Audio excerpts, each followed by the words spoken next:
Happening today, it was 50 years ago, an Eastern Airlines flight took off from New York, headed here to Miami when it crashed in the Everglades. A beautiful memorial in Miami Springs now marks the somber anniversary. CBS 4's Ted Scouten joins us live at the memorial with the latest. Ted.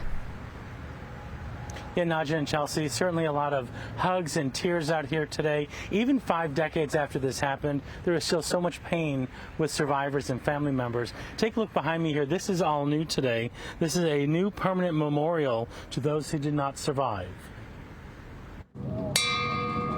Donald Stanley Casadona. One by one, remembering the 101 souls who were killed 50 years ago when Eastern Airlines Flight 401 crashed in the Everglades.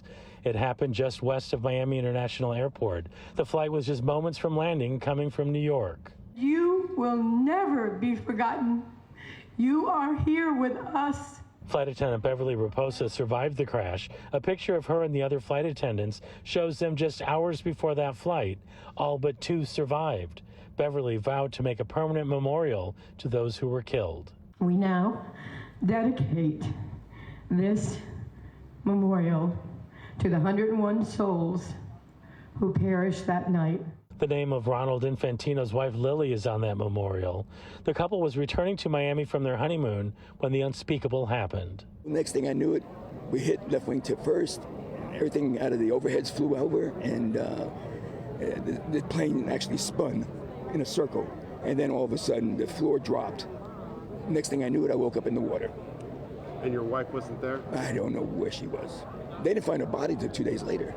Don Quinn's grandfather was pilot Robert Loft. He did not survive, but his memory lives on. My grandfather was a kind, humble, perfectionist. He was very dedicated. Located just across from the Miami Springs Country Club, survivors and families hope this memorial brings comfort 5 decades later. They're home. They'll never be forgotten. Another live look at that memorial. Families say that their loved ones did not die in vain because this crash brought about lots of changes in the cockpit, making it safer for all of us to fly. Now, coming up at 6 o'clock, we're going to hear from the woman behind this. We'll also hear her incredible story of survival.